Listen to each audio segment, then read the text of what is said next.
their imagination.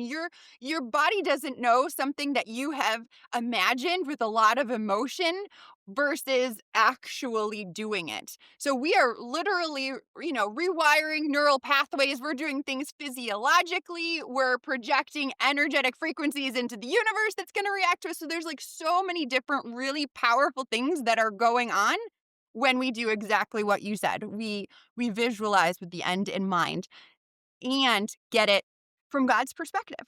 Just like you said, that's the best because he wants exceedingly abundantly more for us than we could even ask or think or imagine. So his vision and version of our situation, it's always even better for us than we could even want for ourselves because he's a good God and he's our dad. And so he always wants to bless us with every good thing. So I love that you kind of get those images.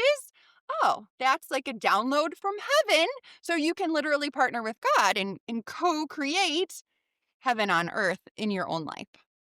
Love it. And I remember hearing a story a long time ago. A guy I knew, and he was playing football. He had just gotten to college, and he was playing. And he said, "I was just lay in bed every night, all beaten up." And he said, "I realized I couldn't even see myself making the right kind of tackle in my mind." So he rehearsed it all night in his mind, and went back the next day and did it perfectly. And I've thought about that and practiced that principle. Like, but you just nailed it with the emotion. You have to attach emotion to it to really cement it. So, yeah. Like, here I am with a new podcast, all of y'all watching Insights with Marcia, and I'm just gonna feel the emotion of seeing a whole bunch of views and all that. I'm gonna see that in my mind and attach the emotion. Yeah. I know, you and I have talked before the show because, you have something called the energy of awesome, and that's about all we'll tell them unless you wanna tell them a little bit more that we're gonna do a whole segment on, and it also has to do with connecting with emotions, and we are such, a society that does not want to feel your emotions, well, in my program, Naturally Slim, we had emotional eaters. That's what we called each other, emotional eaters.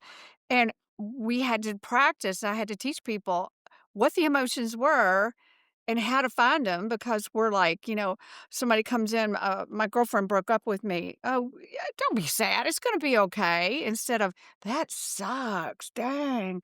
So I love how you just connected emotions with what we want to see and collapse into reality. That's such a neat thing for the viewers to hear.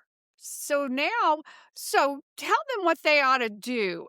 Give them a little practical exercise, which you really kind of did, as far as seeing and feeling the emotion. Think of something somebody would want to do. Um, even like, even like if it was a young person needing to pass their driver's test. Yeah. So definitely. So you can fast forward to after the driver's test. In your imagination, in your mind's eye, just quiet down, close your eyes, look at the things that are unseen, right? And oh, how am I going to feel when I have passed the driver's test? Oh my goodness, I have my license. I am seeing my license. I am feeling I'm going to have such freedom now. I don't need to rely on my parents to chauffeur me. So you're getting into those emotions of gratitude, of excitement. It doesn't take a lot of faith because you're seeing it is already done. So make sure we go forward far enough in the future. We've already won the game. We've already, gotten the contract that we bid on. We've already gotten the driver's license, right? And so then it's like, oh, now I'm so grateful, I'm relieved, I'm thankful, I'm full of faith, and those emotions, they will supernaturally accelerate the collapse of that potential and probability into actuality in your everyday life. Perfect. Perfect. I have a couple grandsons that may need to start practicing their football in their heads first.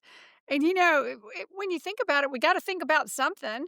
We might as well practice the positives instead of the negatives. Yeah. Yeah. Okay. I have another good question for you. Do you think there are different dimensions? We kind of gathered some questions for you beforehand. Do you think there are different dimensions? What does quantum physics say about that? Mm. Well, I can always just defer to Einstein. If in doubt, let's say, what did that genius have to say about it? And Einstein actually said that the field is the sole governing agency of the particle. So the field, that is like the quantum realm, this unseen dimension. I would say the spiritual world. So I think it's just a lot of different words for kind of the same thing. And he said, okay, the field, the unseen dimension, it's the sole governing agency. That means it influences, it impacts, it kind of informs and instructs and kind of controls the particle, which is matter. That's everything you see in the physical dimension.